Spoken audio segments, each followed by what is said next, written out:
Good evening viewers. ఇప్పుడు నేను మీతో మాట్లాడబోయే టాపిక్ రీసెంట్గా వచ్చిన నేషనల్ మెడికల్ కమిషన్ నోటిఫికేషన్ అనండి, గెజెట్ అనండి. 18 నవంబర్ 2021లో ఇది పబ్లిష్ అయింది. దీని గురించి చాలా అభిప్రాయాలు చాలామంది చాలా రకాలుగా వ్యక్తపరుస్తున్నారు. సో నా అభిప్రాయం కూడా మీతో షేర్ చేసుకుందామని వీడియో చేస్తున్నాను. బేసిక్గా ఈ నోటిఫికేషన్లో చూసుకుంటే ఇతర దేశాలు వెళ్ళి ఎంబీబీఎస్ చదవడానికి వెళ్ళే వాళ్ళకి కొన్ని రెగ్యులేషన్స్ ఇచ్చారు ఈ నోటిఫికేషన్ ద్వారా. దానిలో మెయిన్గా మనం చూడాల్సింది ఏంటంటే పాయింట్ నెంబర్ 4 అండి. దీన్ని చాలామంది చాలా రకాలుగా ఇంటర్ప్రిటేషన్ చేసుకుంటున్నారు. సో ఈ విషయం గురించి వస్తే పాయింట్ నెంబర్ 4 ఏంటంటే grant of permanent registration to A foreign medical graduate. ఇప్పుడు ఈ సంవత్సరం మీరు వెళ్ళినాళ్ళు ఇతర దేశాలు వెళ్ళి ఎంబీబీఎస్ కానీ ఎండి డిగ్రీ కానీ ప్రైమరీ మెడికల్ క్వాలిఫికేషన్ అంటారు ఈ డిగ్రీ చదువుకుని ఇండియా వచ్చిన తర్వాత మీకు పర్మనెంట్ రిజిస్ట్రేషన్ గ్రాంట్ చేయడానికి రూల్స్ అండ్ రెగ్యులేషన్స్ కొన్ని ఫ్రేమ్ చేశారు ఈ గెజెట్ ద్వారా. అవేంటో చూద్దాం. ఇప్పుడు దీనిలో పాయింట్ నెంబర్ 1 అండి. No foreign medical graduate shall be granted permanent registration unless he has. ఇక్కడ నుంచి పాయింట్ ఏ, బి అని 2 ఉన్నాయండి. ఏలో మళ్ళీ 4 పాయింట్స్ ఉన్నాయి. ప్రతి పాయింట్ మనం ఇక్కడ డిస్కస్ చేద్దామండి. 4Aలో point number 1, unless he has a graduate కాదండి, unless he has undergone a course leading to foreign medical degree with a minimum duration of 54 months అని ఉందండి. దీనికి మనం తెలుగులో అనువదించుకుంటే ఎవరైనా సరే ఇతర దేశాలు వెళ్ళి అండర్గాన్ ఏ కోర్స్ అంటే ఏదైనా ఒక కోర్స్ చదివితే leading to foreign medical degree with a minimum duration of 54 months అన్నారు. అంటే ఇతర దేశాలు వెళ్ళి ఫారిన్ మెడికల్ డిగ్రీ తెచ్చుకునే వాళ్ళు ఏ కోర్స్ అయితే చదువుతారో ఆ కోర్సు 54 months మినిమం ఉండాలి అని చెప్పారండి. ఇక్కడ మీకు అర్థమైన దాన్ని బట్టి కోర్స్ అంటే ఏది, మన ఇండియాలో మనం బ్రిటిష్ ఎడ్యుకేషన్ సిస్టమ్ ఫాలో అవుతున్నాం కాబట్టి ఇక్కడ బ్రిటిష్ ఎడ్యుకేషన్ సిస్టంలో మనకి మెడికల్ డిగ్రీ అవార్డు చేసేది ఎంబీబీఎస్ అంటారు. ఇక్కడ 4.5 years ఈ కోర్స్ అండి, అంటే 54 months వస్తుంది. కానీ ఈ అమెరికన్ ఎడ్యుకేషన్ సిస్టమ్ డిగ్రీ ఎండి అని అంటారు ఈ సిస్టంలో, దాన్ని అవార్డు చేసే కంట్రీస్లో duration of the course is 4 years అండి, అంటే 48 months. ఇక్కడ undergone a course leading to foreign medical degree అని అన్నారు. ఇది అండర్గాన్ ఏ కోర్స్, ఆ కోర్స్ అంటే నా ఉద్దేశంలో ఇండియాలో చదివితే ఎంబీబీఎస్ అది 4.5 years. వెళ్ళి మన పిల్లలు వెళ్ళి అమెరికాలో చదివినా, అమెరికా ఎడ్యుకేషన్ సిస్టమ్ ఫాలో అవుతున్న 70% ఆఫ్ ది వరల్డ్లో ఉన్న కంట్రీస్లో చదివినా ఈ కోర్స్ చేయాలంటే ఎండి డిగ్రీ 10+2 చదివిన వాళ్ళకి ఎలిజిబిలిటీ ఉండదు. అంటే కోర్స్ అంటే నా లెక్కలో ఈ ఎండి 4 yearsతో పాటు అక్కడ ప్రతి స్టూడెంటు ప్రీ మెడికల్ కోర్స్ అనేది ఖచ్చితంగా చేయాల్సిందే. ఇప్పుడు మన ఇండియాలో ఎంబీబీఎస్ చేయాలంటే 10+2 ఎట్లా చేయాలో అక్కడ కూడా 10+2 చేసిన తర్వాత ప్రీ మెడికల్ డిగ్రీ చేయాలి. సో ఈ ప్రీ మెడికల్ డిగ్రీ కూడా కలిపి నా ఉద్దేశంలో నేను కోర్స్ అంటాను. అంటే BS, bachelor of science in biology or psychology plus doctor of medicine, ఇది అనేది ఒక కోర్స్ అని నేను అనుకుంటున్నాను. సో ఇది నేషనల్ మెడికల్ కమిషన్ క్లారిఫై చేయాలి. ఇంకపోతే ఇది కనుక నేషనల్ మెడికల్ కమిషన్ క్లారిఫై చేసి, ఇప్పుడు ఆ టాపిక్ కూడా మాట్లాడుకున్నాం, చేసి ఈ కోర్స్ అనేది 54 months అనే చెప్పింది అనుకోండి అది. బట్ మన ఇండియన్ స్టూడెంట్స్ 10+2 చేసిన తర్వాత డైరెక్ట్గా ఎండీలోకి వెళ్ళడానికి లేదు కదా, ఖచ్చితంగా మరి మనం పిల్లలు ప్రీ మెడిసిన్ చేయాలి, దాన్ని బిఎస్ బయాలజీ అనేది చేయాలి. సో మరి ఆ 1 year ఏమవుతుంది, దాన్ని ఏమనాలి? సో దీనికి సంబంధించి 2013లో నేషనల్ మెడికల్ కమిషన్ ఒక క్లారిఫికేషన్ ఇచ్చింది. దాన్ని కూడా మీకు చదివిన తర్వాత, ఈ టాపిక్ అయిన తర్వాత మీకు దాని గురించి కూడా మీతో మాట్లాడతాను.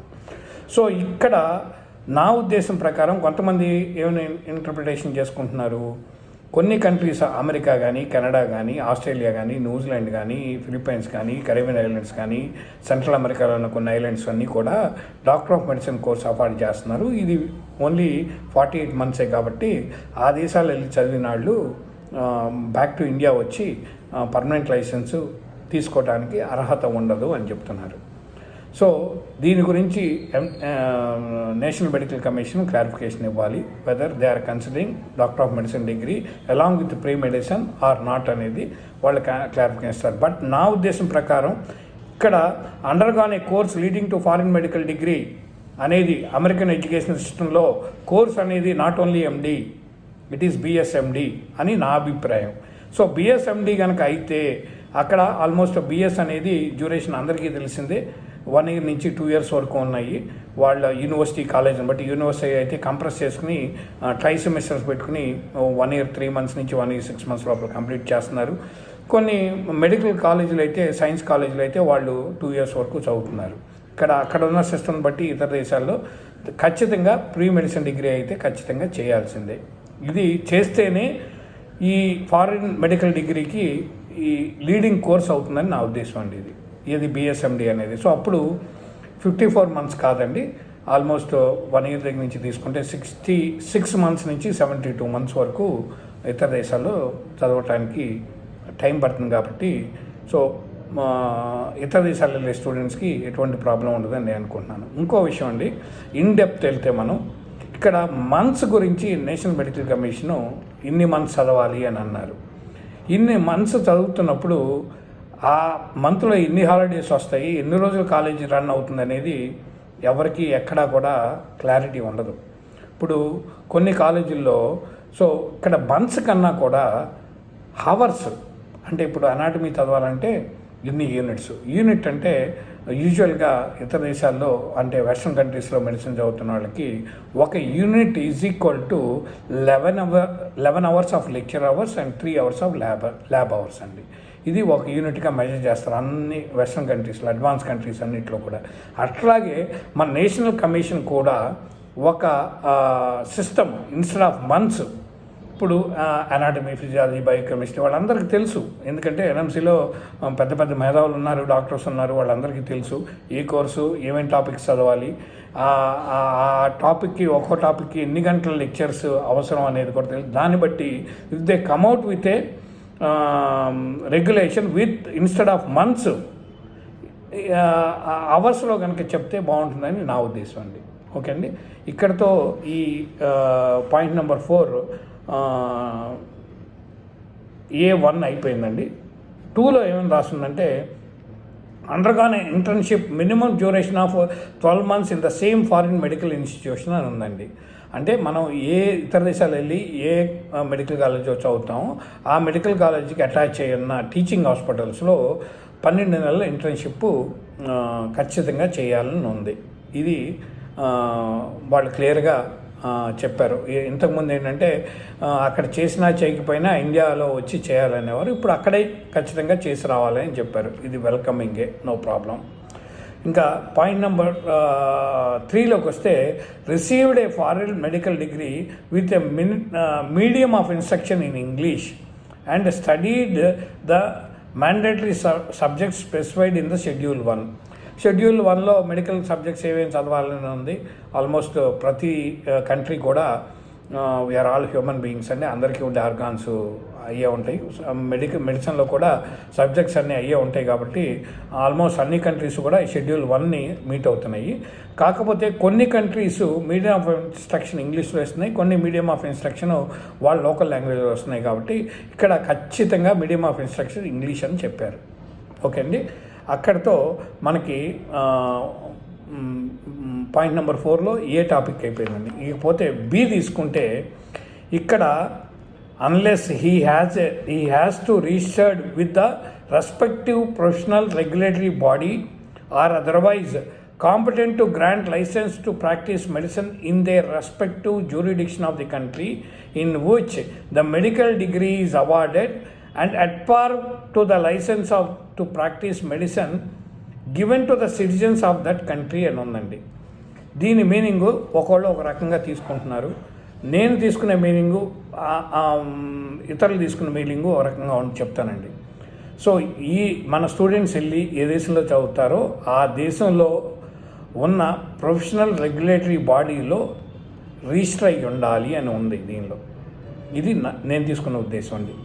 ఇక్కడ కొంతమంది ఏం చెప్తున్నారంటే registered with the respective professional regulatory body or otherwise. ఇక్కడ మీరు గమనించాల్సింది ఏంటంటే, ఫర్ ఎగ్జాంపుల్ ఒక కంట్రీ తీసుకోండి. మన ఇండియాలో ప్రొఫెషనల్ రెగ్యులేటరీ బాడీ ఏదండి? ఎన్ఎంసి. ఓకే అండి.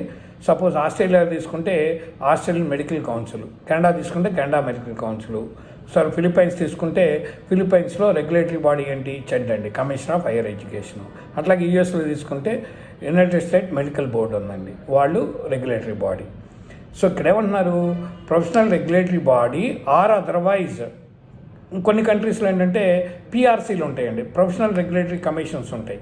సో వాళ్ళు ఈ రిజిస్ట్రేషన్ చేస్తారు. ఇక్కడ అందుకోసం ఏం చెప్తున్నారంటే or otherwise competent to grant license to practice medicine in their respective jurisdiction of the country.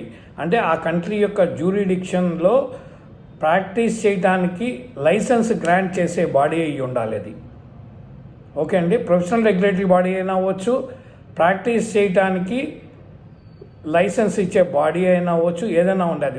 Weather maybe medical council or national medical commission or maybe medical council of that particular country, ఏదైనా అవ్వచ్చు.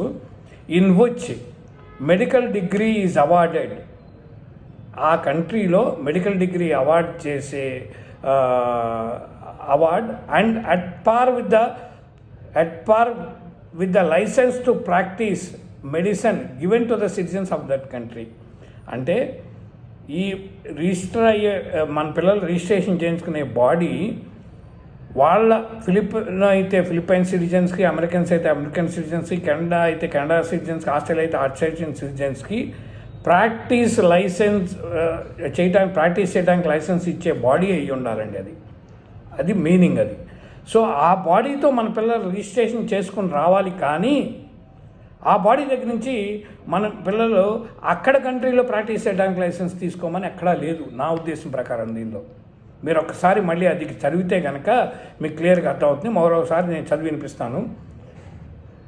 Registered with the respective professional regulatory body or otherwise competent to grant license to practice medicine in their respective jurisdiction of the country in which medical degree is awarded and at par with the license to practice medicine given to the citizens of that country. ఇక్కడ ఆ కంట్రీలో ఉన్న సిటిజన్స్కి licence ఇచ్చే బాడీలో మనం register అవ్వమని చెప్తున్నారు, కానీ ఆ కంట్రీలో ప్రాక్టీసింగ్ లైసెన్స్ తెచ్చుకోమని ఎక్కడా దీనిలో లేదు అని నా ఉద్దేశం. మీరందరూ అర్థం చేసుకుంటారని అనుకుంటున్నాను.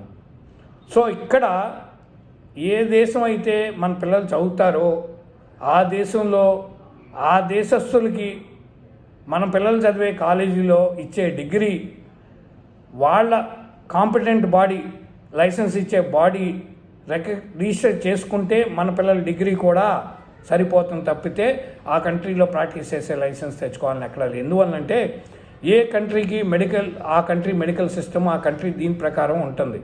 వాళ్ళు కొన్ని నామ్స్ అండ్ రెగ్యులేషన్స్ పెట్టుకుంటారు. ఆ విధంగా చూస్తే మన పిల్లలు ఇతర దేశాల్లో చదివే ఏ కంట్రీ అయినా తీసుకోండి మీరు, Russia, Germany, Ukraine, Kazakhstan, Georgia, Armenia, Philippines, మన పిల్లలు ఎక్కువగా ఇది చదువుతున్న కంట్రీస్. నేను ఇప్పుడు ఉదాహరించి కొన్ని నేమ్స్ మాత్రం చెప్పాను, ఇంకా చాలా ఉన్నాయి. ఆ కంట్రీస్లో ఏ కంట్రీ కూడా ఫారినర్స్కి, అంటే మన పిల్లలు అక్కడ ఫారినర్సే కాబట్టి ఫారినర్స్కి ఎవరు కూడా అక్కడ ప్రాక్టీసింగ్ లైసెన్స్ ఎవరు. మన పిల్లలు ఇతర దేశాలు వెళ్ళి మెడిసిన్ చేయటానికి, అంటే ప్రైమరీ మెడికల్ క్వాలిఫికేషన్ ఎక్వైర్ చేయడానికి వెళ్తున్నారు, కానీ అక్కడ ప్రాక్టీస్ చేసే లైసెన్స్ తెచ్చుకుని అక్కడ ప్రాక్టీస్ చేయడానికి వెళ్ళట్లేదు. సో ఏ కంట్రీ కూడా ఆ కంట్రీలో వాళ్ళ స్టూడెంట్స్కి ఇచ్చే డిగ్రీ ఇచ్చి, వాళ్ళ స్టూడెంట్స్ అక్కడ లోకల్ స్టూడెంట్స్ ఏది చదువుతారో అదే సిలబస్ చదివి వాళ్ళ కంట్రీలో స్టూడెంట్కి ఇచ్చే అట్పార్ డిగ్రీ ఇచ్చి వాళ్ళకి లైసెన్స్ ఇచ్చే బాడీతో మనం రిజిస్టర్ చేసుకుని వస్తే సరిపోతుందని నా ఉద్దేశం. ఎందువల్లంటే ఇంక్లూడింగ్ మన ఇండియాలో కూడా ఇతర దేశాల్లో మన ఇండియా వచ్చి మెడిసిన్ చదివితే వాళ్ళు మెడిసిన్ చదవటానికి మాత్రం ఇక్కడ పర్మిషన్ ఉంది, కానీ వాళ్ళు ఇక్కడ ఇండియాలో ప్రాక్టీస్ చేయడానికి మనకు పర్మిషన్ లేదు. మనం గవర్నమెంట్ ఇవ్వదు. ఓన్లీ ఇండియన్ సిటిజన్స్కే ఇండియాలో ప్రాక్టీస్ చేయడానికి లైసెన్స్ ఇస్తాం. అట్లాగే మన పిల్లలు ఇతర దేశాలు వెళ్ళి చదివినా కూడా ఏ కంట్రీలో కూడా మనకి ప్రాక్టీసింగ్ లైసెన్స్ అనేది ఆ కంట్రీలో ప్రాక్టీస్ చేయడానికి ఎవరు చదువుకుని మళ్ళీ వెనక్కి వచ్చి మన ఇండియాలో మనకి లైసెన్స్ ఇచ్చే ఎగ్జామ్, అది ఎఫ్ఎంజీ ఎగ్జామ్ అవనండి, లేకపోతే రేపు రాబోయే నెక్స్ట్ నేషనల్ ఎగ్జిట్ టెస్ట్ అవనండి, ఏదైనా రాసి అది క్వాలిఫై అయిన తర్వాత రిజిస్ట్రేషన్ తీసుకోవాల్సిందే తప్పితే ఆ కంట్రీలో మనం ఆ కంట్రీలో ప్రాక్టీస్ చేయాలి అనుకుంటే మన ఇండియాలో మనం రిజిస్ట్రేషన్ నెంబర్ తీసుకుని అప్పుడు యూఎస్ కానీ అక్కడికి వెళ్దాం అనుకుంటే యూఎస్ వెళ్ళి యూఎస్లో మన పిల్లలు యూఎస్ ఎమ్మెల్యే రాసి స్టెప్ 1 స్టెప్ 2 క్లియర్ చేసి అక్కడ లైసెన్స్ తీసుకోవచ్చు. But primary medical qualification acquire చేసిన వాళ్ళు ఆ కంట్రీలో లైసెన్స్ ఉంటేనే మేము ఇండియా వచ్చిన తర్వాత మేము ఇస్తాం అనేది ఎక్కడ కూడా ఇక్కడ చెప్పబడలేదని నా ఉద్దేశం ఈ పాయింట్ నెంబర్ 4Bలో అండి. సో ఇకపోతే ఈ ఎన్ఎంసి గజెట్ విషయానికి వస్తే ఈ నేషనల్ మెడికల్ కమిషన్ గజెట్లో ఇచ్చిన rules and regulation quality of medical ఎడ్యుకేషన్ని ఇంప్రూవ్ చేయడానికి ఇచ్చారని అనుకుంటున్నాం అందరం కూడా. సో అట్లాగే ఇక్కడ ఈ గెజెట్లో ఇచ్చిన ఏ విషయమైనా సరే ఇప్పుడు ఇతర దేశాల్లో చదువుకోవడానికి వెళ్ళే వాళ్ళకి వాళ్ళు స్ట్రింజెంట్ రూల్స్ పెట్టారని అనుకున్నా కూడా, అటువంటి ఏమి లేవని అనుకుంటున్నాను నేను, ఉన్నాయి అనుకున్నా కూడా నా ఉద్దేశం ప్రకారం ఈ గజెట్ ఇంప్లిమెంటేషన్ అనేది 2 years తర్వాత రావాలండి. ఎందుకంటే ప్రతి ఒక్కళ్ళకి మన దేశంలో ఎక్కడ చదువుకోవాలి అనేది ఒక స్వేచ్ఛ ఉంది. మన భారత రాజ్యాంగం ఇచ్చిన స్వేచ్ఛ అది. సో ఫర్ ఎగ్జాంపుల్ ఇక్కడ చిన్న విషయం నేను ఎక్స్ప్లెయిన్ చేద్దాం అనుకుంటున్నాను. నేను ఒక స్టూడెంట్ని. నేను 10th చదివిన తర్వాత నేను మా పేరెంట్స్ కలిసి నేను ఇప్పుడు ప్రస్తుతం ఇండియాలో సీట్ రాకపోయినా కూడా ఇతర దేశాలు వెళ్ళి చదువుకునే అవకాశం ఉంది. ఇతర దేశాలు వెళ్ళి చదువుకుని మెడిసిన్ చేద్దామనే ఉద్దేశంతో నేను BiPC, botany, PCB, physics, chemistry, botany background ఉన్న ఇది తీసుకుని ఇంటర్మీడియట్లో కానీ 11th and 12thలో తీసుకుని నేను కోర్స్ కంప్లీట్ చేసి ఇప్పుడు నేను కంప్లీట్ చేసుకుని నీట్ ఎగ్జామ్ కూడా క్వాలిఫై వచ్చానండి. ఇప్పుడు ఈ రూల్స్ వలన నేను ఇతర దేశాలు వెళ్ళలేకపోతే నాకు ఆ స్వేచ్ఛ ఈ గెజెట్ వలన లేకపోతే సఫరర్ ఎవరండి? నేనే సఫరర్ని. So I don't think this will not sustain in the court of law అండి. ఎవరైనా కోర్టుకు వెళ్తే కనుక, ఎందుకంటే ఈ గెజెట్ ఇచ్చిన తర్వాత minimum 11th and 12th intermediate 2 years చదివే వాళ్ళ దగ్గర నుంచి మొదలవ్వాలి ఈ రూల్స్ అండ్ రెగ్యులేషన్స్. ఇప్పుడు రూల్స్ అండ్ రెగ్యులేషన్ ఇంప్లిమెంట్ చేసాం. ఇప్పుడు నేను 10th అవుతున్నాను. ఈ రూల్స్ అండ్ రెగ్యులేషన్ వల్ల నేను ఇతర దేశాలు వెళ్ళటానికి లేదు అని నేను అనుకుంటే, ఇతర దేశాలు వెళ్ళి ఆ దేశాల లైసెన్స్ లేకపోతే నేను వెళ్ళి చదువుదాం అనుకున్న దేశంలో 48 నెలలే ఇస్తున్నారు, 54 నెలలు చదవాలంటున్నారు. ఇతర దేశాలు లేదు కాబట్టి నేను బైపీసీ చూజ్ చేసుకుంటే ఎంపీసీ మ్యాథ్స్ స్ట్రీమ్ చూజ్ చేసుకుంటాను, నేను ఇంజనీర్ అవుతానండి. నాకు ఇప్పుడు ఆ స్వేచ్ఛ లేదు కదా. నేను ఎంపీసీ చదివి ఇంజనీర్ అవ్వడానికి అవలేను. నేను ఇండియాలో సీట్లు తక్కువ ఉండటం వల్ల నాకు మెడిసిన్ సీటు రాదు, ఇతర దేశాలు వెళ్ళి చదువుకునే అవకాశం లేదు. సో నా అవకాశం లేకుండా చేసిన రాజ్యాంగపరంగా నాకు వచ్చిన స్వేచ్ఛ ప్రకారం నేను ఇతర దేశాలు చదువుకునే అవకాశం లేదు కాబట్టి నేను అనుకోవడం, ఇది నేషనల్ మెడికల్ కమిషన్ రియల్గా ఇది కనుక అగెనిస్ట్గా ఉంటే సరి చేసుకుని ఈ రూల్స్ అండ్ రెగ్యులేషన్స్ అన్నీ కూడా ఇంప్లిమెంట్ చేసేది 2 years తర్వాత ఇంప్లిమెంట్ చేస్తారు. అంటే ఇప్పుడు 10th, 11th, 12th మెడిసిన్ చదవడానికి లీడింగ్ చేసే కోర్సులోనే ఇప్పుడు చేస్తారనే ఉద్దేశంతో నేనున్నాను. ఖచ్చితంగా ఇది ఎవరైనా కోర్టుకు వెళ్ళినా కూడా ఖచ్చితంగా ఇది ఇన్ ఫేవర్ ఆఫ్ స్టూడెంట్స్ అవుతుందని నేను అనుకుంటున్నానండి. ఇంకపోతే ఇంతకుముందు నేను చెప్పాను, తర్వాత డిస్కస్ చేస్తానని. ఈ పాయింట్ ఏంటంటే, relevant extracts from Graduate Medical Education Regulation 1997 regarding eligibility criteria for admission to medical course అండి ఇది. సో ఎవరికైనా ఈ కాపీ కావాలంటే నన్ను కాంటాక్ట్ చేస్తే ఈ కాపీ కూడా నేను ప్రొవైడ్ చేస్తాను. Admission to a medical course eligibility criteria అండి ఇది.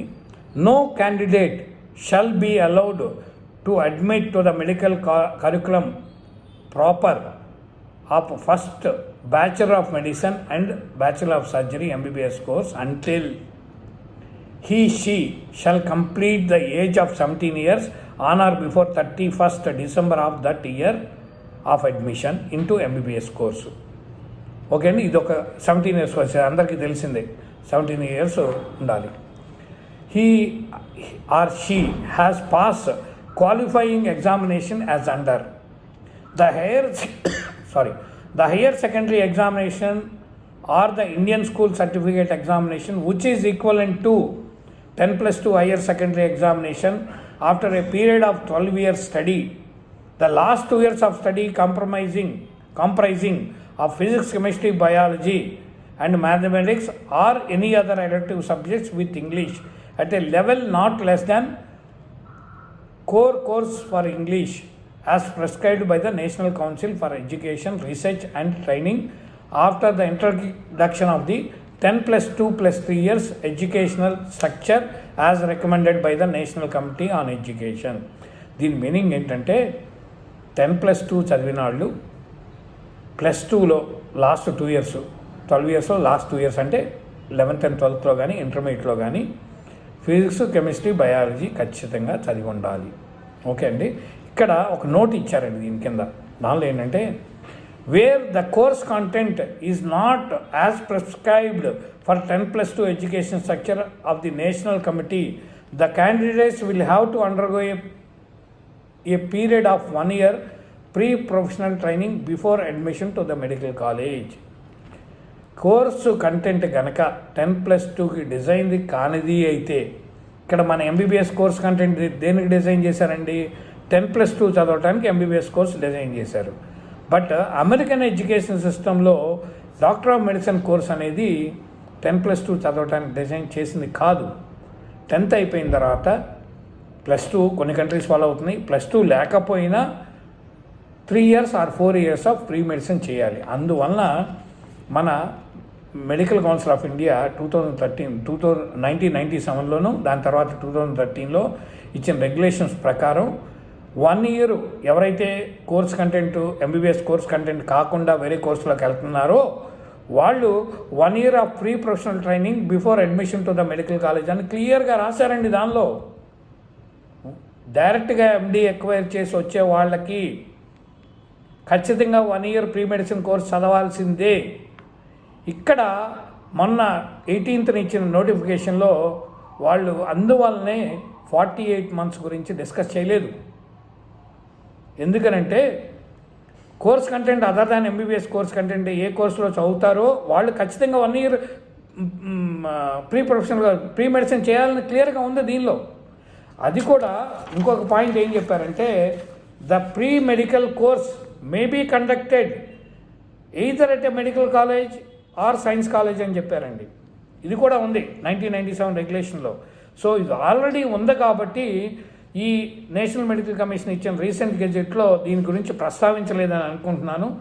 ఎవరు దీని గురించి భయపడాల్సిన అవసరం లేదు. ఎవరైతే యూఎస్ వెళ్ళో, కెనడా వెళ్ళో, ఫిలిప్పైన్స్ వెళ్ళో 4 years ఎండి కోర్సుకి వెళ్ళే వాళ్ళకి ఖచ్చితంగా ప్రీ మెడికల్ కోర్సు 1 year చేసి ఉంటే వాళ్ళకి ఎలిజిబిలిటీ ఉన్నట్టే అని నా ఉద్దేశం. దీన్ని గమనించాలి. ఎవరో కనుక ఇతర దేశాలు వెళ్ళి చదివే స్టూడెంట్స్ ఎవరైనా సరే డైరెక్ట్ మెడిసిన్కి వెళ్ళేవాళ్ళు డైరెక్ట్ మెడిసిన్ కాకుండా ప్రీ మెడిసిన్ చదివి మెడిసిన్ చదివితే వాళ్ళకి ఎలిజిబిలిటీ ఉంటుందని నా ఉద్దేశం. ఇప్పటికే ఆల్రెడీ అడ్మిషన్ తీసుకున్న వాళ్ళు కానీ తీసుకోబోయే వాళ్ళు కానీ దీన్ని గమనించాలనే ఉద్దేశం. నేను చెప్పిన దాన్ని చాలామంది మేధావులు ఉన్నారు, ఈ కెరియర్ కౌన్సిలర్స్ ఉన్నారు, లేదా ఎన్ఎంసీలో వెబ్సైట్లో ఉన్న టోల్ ఫ్రీ నెంబర్కి ఫోన్ చేశాను సరే ఎన్ఎంసీతో అయినా క్లారిఫై చేసుకోండి. నేను ఆల్రెడీ కూడా ఆర్టీ యాక్ట్ ద్వారా క్లారిఫికేషన్ అడిగాము. మన Vijayawada member of parliament Kesineni Srinivas గారు నాని గారి ద్వారా కూడా మనం క్లారిఫికేషన్ అడిగామండి. హెల్త్ మినిస్ట్రీని లేకపోతే ఎన్ఎంసీని. దీనిలో ఈ 4Aకిను 4Bకి ఉన్న డిఫరెన్స్ ఏంటనేది కూడా మనం క్లారిఫై చేయమని అడిగాము. అతి త్వరలోనే వస్తుందని ఆలోచిస్తున్నాము. అప్పుడు వరకు కూడా దయచేసి కన్ఫ్యూజ్ అవ్వకుండా నేను చెప్పిన ఈ పాయింట్స్లో మీకు ఏదైనా పర్సనల్గా కనుక క్లారిఫికేషన్ కావాలి, పర్సనల్గా డాక్యుమెంట్స్ చూడాలి అనుకుంటే నాకు మీరు చెప్తే నేను మీరే డౌన్లోడ్ చేసుకునే నెట్లో డౌన్లోడ్ చేసుకునే లింక్ పంపిస్తాను. మీరు డైరెక్ట్గా డౌన్లోడ్ చేసుకుని మీరు దాని నుంచి క్లారిఫికేషన్ తీసుకోవచ్చు. ఇప్పటివరకు నా సబ్మిషన్స్ అన్ని ఇన్నందుకు ధన్యవాదములు. Thank you so much. Bye bye.